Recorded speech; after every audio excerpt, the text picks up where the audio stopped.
ಆತ್ಮೀಯರೇ ನಮಸ್ಕಾರ. ಯುಗಾದಿಯ ಶುಭಾಶಯಗಳು. ಯುಗಾದಿ ಯುಗಾದಿ ಕಳೆದರೂ ಮರಳಿ ಯುಗಾದಿ ಬರುತ್ತಿದೆ. ಆ ಗೀತೆನ ಪ್ರತಿ ಬಾರಿ ಕೇಳ್ತಾ ಇರ್ತೇವೆ. ಪ್ರತಿ ಬಾರಿ ಆ ಗೀತೆ ಹೊಸದಾಗೆ ಇರುತ್ತದೆ. ಯುಗಾದಿಯ ಬೇವು ಬೆಲ್ಲ ಯುಗಾದಿಯ ಸಂಕೇತ. ಕಷ್ಟ ಸುಖ ಇವೆರಡೂ ನಮ್ಮ ಜೀವನದಲ್ಲಿ ಬರ್ತದೆ.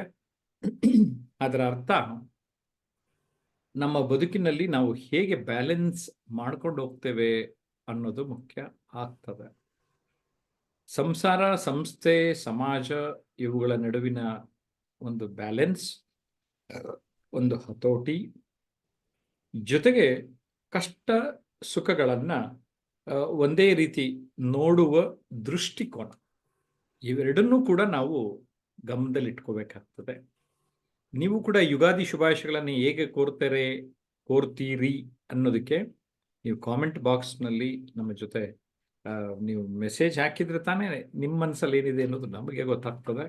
ನಮ್ಮ ಜೊತೆ ಸಂಹಿತಾ ಇದ್ದಾರೆ, ಕಾಲೇಜು ಉಪನ್ಯಾಸಕಿ.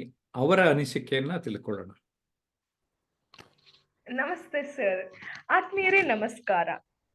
ಪ್ರಪಂಚಾದ್ಯಂತ January 1 ಹೊಸ ವರ್ಷ ಅಂತ ಆಚರಣೆ ಮಾಡ್ತಾರೆ.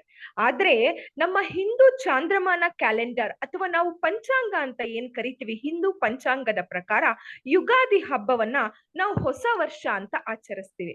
ಆ ಪದದಲ್ಲೇ ಇದೆ ನೋಡಿ, ಯುಗದ ಆದಿ ಅಲ್ವಾ? ಸೊ ಯುಗಾದಿ ಅನ್ನೋದೇ ಅದಕ್ಕೋಸ್ಕರ ಆ ಹೆಸರು ಬಂದದ್ದೇ ಹಾಗೆ.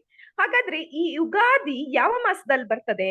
ನಮ್ಮ ಹಿಂದೂ ಪಂಚಾಂಗದ ಪ್ರಕಾರ ಚೈತ್ರ ಮಾಸದ ಮೊದಲನೇ ದಿನವನ್ನ ನಾವು ಯುಗಾದಿಯಾಗಿ ಆಚರಿಸ್ತೀವಿ. ಈ ವರ್ಷ April 9 ಯುಗಾದಿ ಬಂದಿದೆ. ಸೊ ಯುಗಾದಿ ಕರ್ನಾಟಕದಲ್ಲಿ ಮಾತ್ರ ಅಲ್ಲ, ತೆಲಂಗಾಣ, ಆಂಧ್ರ ಪ್ರದೇಶ, ಹೀಗೆ ನಮ್ಮ ಭಾರತಾದ್ಯಂತ ಆಚರಣೆ ಮಾಡ್ತಾರೆ. ಹಾಗಾದ್ರೆ ಎಲ್ಲಾ ಕಡೆ ಯುಗಾದಿ ಅಂತಾನೆ ಕರೀತಾರಾ?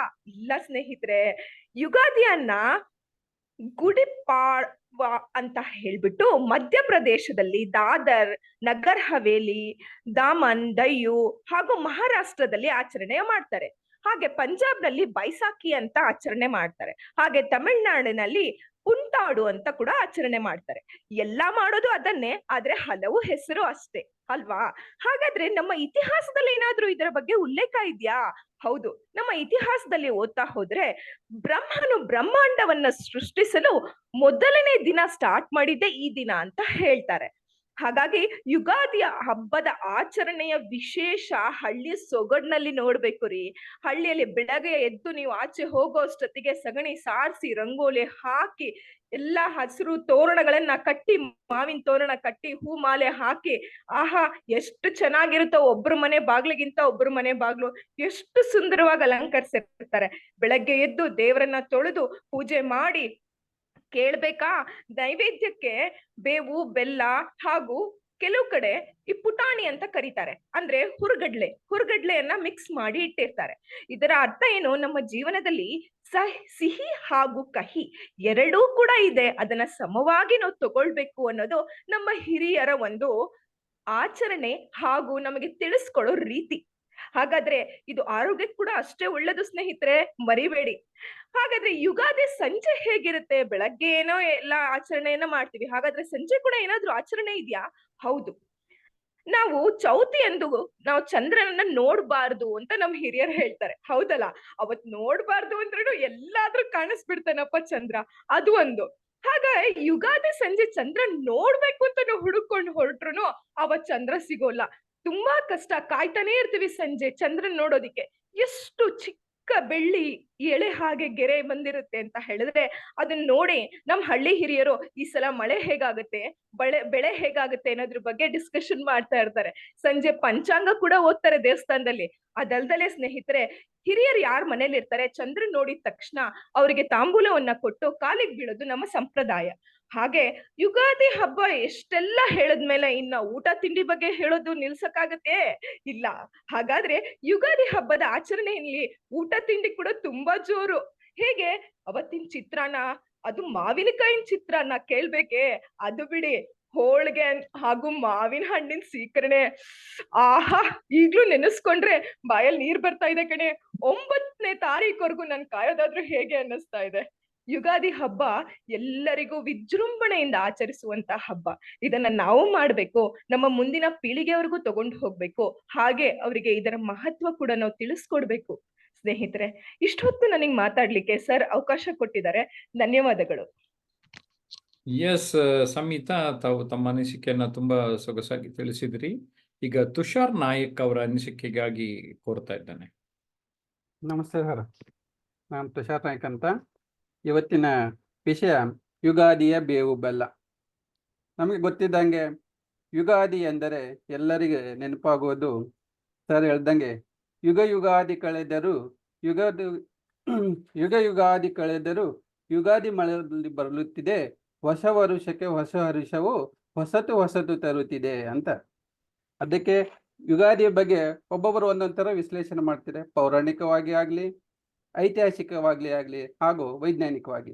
ನಾನು ವೈಜ್ಞಾನಿಕವಾಗಿ ಹೇಳಬೇಕಾದ್ರೆ ವಸಂತ ಋತುವಿನ ಆರಂಭ ಕಾಲ ಅಂತ ಹೇಳಕ್ಕೆ ಇಷ್ಟಪಡ್ತೀನಿ. ನಮ್ಮ ಭಾರತದಲ್ಲಿ ಯುಗಾದಿ ಆಚರಣೆ ಯಾವ ಥರ ಮಾಡ್ತಾರೆ ಅಂದರೆ ತುಂಬ ವಿಶಿಷ್ಟವಾಗಿರುತ್ತದೆ. ಸಂಕ್ರಾಂತಿ ಹಬ್ಬವನ್ನು ಎಳ್ಳು ಬೆಳೆ ಕೊಡುವ ಮೂಲಕ ಆಚರಣೆ ಮಾಡಿದರೆ, ಯುಗಾದಿ ಹಬ್ಬವನ್ನು ಬೇವು ಬೆಲ್ಲ ಕೊಡುತ್ತಾ ಆಚರಣೆ ಮಾಡ್ತಾರೆ. ಇನ್ನು ಕತ್ತಲು ಹಾಗೂ ಬೆಳಕು ಇದ್ದ ಹಾಗೆ ಕಷ್ಟ ಮತ್ತು ಸುಖಗಳು ಕೂಡ ಮನುಷ್ಯನಿಗೆ ಬರುತ್ತವೆ. ಕತ್ತಲು ನೋಡಿದವನು ಬೆಳಕನ್ನು ಆನಂದಿಸಬಹುದು, ಆದರೆ ಕತ್ತಲು ನೋಡಲಾರದವನು ಆ ಬೆಳಕನ್ನು ಆನಂದಿಸಲಿಕ್ಕೆ ಆಗುವುದಿಲ್ಲ. ಕೈ ಉಂಡವನಿಗೆ ಮಾತ್ರ ಸಿಹಿಯ ಅಮೃತತ್ವ ಅನುಭವಕ್ಕೆ ಬರುತ್ತದೆ. ಹಾಗೆ ಇದು ಜೀವನದ ಅತಿ ದೊಡ್ಡ ಪಾಠ. ಅದರಿಂದ ಕಷ್ಟದಲ್ಲಿ ಕುಗ್ಗುವುದು ಬೇಡ, ಸುಖಕ್ಕೆ ಹಿಗ್ಗುವುದು ಬೇಡ ಅಂತ ನನ್ನ ಅನಿಸಿಕೆ. ಅದರಿಂದ ನಾವು ಬೇವು ಬೆಲ್ಲ ಕೊಡುವ ಉದ್ದೇಶ ಏನು ಅಂದರೆ, ಅದರಲ್ಲಿ ಬೇವು ಬೆಲ್ಲ ಕೊಡುವಾಗ ಒಂದು ಶ್ಲೋಕ ಹೇಳ್ತಾರೆ, ಏನೆಂದರೆ ಸಿತಾಯು ವಜ್ರದೇಹಾಯ ಸರ್ವ ಸಂಪತ್ತು ಕರಾಯಚ ಸರ್ವಾಯಸ್ಸು ವಿನಾಚಾರ ನಿಂಬಿಕೇಹ ದಳಪಕ್ಷರಂ ಅಂತ. ಅದರ ಅರ್ಥ ಏನಪ್ಪಾ ಅಂದರೆ 100 ವರ್ಷಗಳು ಆಯುಷ್ಯ, ಶ್ರದ್ಧದ ಆರೋಗ್ಯ, ಸಕಲ ಸಂಪತ್ತುಗಳ ಪ್ರಾಪ್ತಿ ಹಾಗೂ ಸಕಲ ಅನಿಷ್ಟ ನಿವಾರಣೆಗಾಗಿ ಬೇವು ಬೆಲ್ಲ ಸೇವನೆ ಮಾಡುವುದು ಅಂತ ಹೇಳ್ತಾರೆ. ಸ್ನೇಹಿತರೆ, ಬೇವು ಮತ್ತು ಬೆಲ್ಲ ಬಗ್ಗೆ ನಿಮಗೆ ಗೊತ್ತೇ ಇದೆ. ಬೇವು ಒಂಥರ ಏನಂತಾರೆ ಬೇವು ಬಗ್ಗೆ, ರೋಗ ನಿರೋಧಕ ಶಕ್ತಿ ಹೊಂದಿರುವಂತಹ ಪದಾರ್ಥ. ಇದು ಸೇವನೆಯಿಂದ ನಮ್ಮ ಆರೋಗ್ಯಕ್ಕೆ ಒಳ್ಳೆಯದಾಗತ್ತೆ. ಅದೇ ತರ ಬೆಲ್ಲ ಬಗ್ಗೆ ಹೇಳ್ಬೇಕಂದ್ರೆ, ಬೆಲ್ಲದಲ್ಲಿ ನೈಸರ್ಗಿಕ ಖನಿಜಾಂಶಗಳು ಮತ್ತು ವಿಟಮಿನ್ ಅಂಶಗಳು ಇದೆ. ಈ ಸೇವನೆಯಿಂದ, ಬೇವು ಸೇವನೆಯಿಂದ ನಾವು ಹಲವಾರು ಆರೋಗ್ಯವನ್ನು ಲಾಭಗಳನ್ನು ಪಡೆಯಬಹುದು. ಎಕ್ಸಾಂಪಲ್, ನಿದ್ರಾಹೀನತೆ, ರಕ್ತಹೀನತೆ ಮತ್ತು ಶ್ವಾಸಕೋಶದ ಸಮಸ್ಯೆಗಳನ್ನು ನಾವು ತುಂಬಾ ನಮ್ಮ ಜೀವನದಲ್ಲಿ ಬೆಳೆಯಬಹುದು. ಸ್ನೇಹಿತರೆ, ಬೇವು ಬೆಲ್ಲ ಸವಿಯುತ್ತಾ ಬದುಕಿನ ಕಷ್ಟಗಳನ್ನು ಕರಗಲಿ, ಜೀವನದಲ್ಲಿ ಸದಾ ಸಿಹಿಯನ್ನು ತುಂಬಿರಲಿ. ನಮ್ಮೆಲ್ಲರ ಸಾಧನೆ, ಸುಂದರ ಕನಸುಗಳನ್ನು ಈಡೇರಿಸಿಕೊಳ್ಳುತ್ತಾ ಬೇಕಾದ ಅಪಾರ ಶಕ್ತಿ ಮತ್ತು ಮನೋಭಾವನೆ ಈ ಹೊಸ ಯುಗಾದಿಯಲ್ಲಿ ನಮ್ಮೆಲ್ಲರಿಗೆ ಕರುಣಿಸಲಿ ಅಂತ ಹೇಳ್ತಾ ನನ್ನ ಪ್ರಾರ್ಥಿಸಿದ ಧನ್ಯವಾದಗಳು. ತುಷಾರ್ ನಾಯಕ್ ಕೂಡ ವಿಶೇಷವಾಗಿ ಬೇವಿನ ವೈಶಿಷ್ಟ್ಯತೆಗಳು, ಆಯುರ್ವೇದದ ಲಾಭಗಳು, ಆರೋಗ್ಯಕ್ಕೆ ಹೇಗೆ ಸಾಧ್ಯ ಆಗತ್ತೆ, ಸಹಕಾರ ಆಗುತ್ತೆ ಅನ್ನೋದನ್ನ ಹೇಳಿದ್ರು.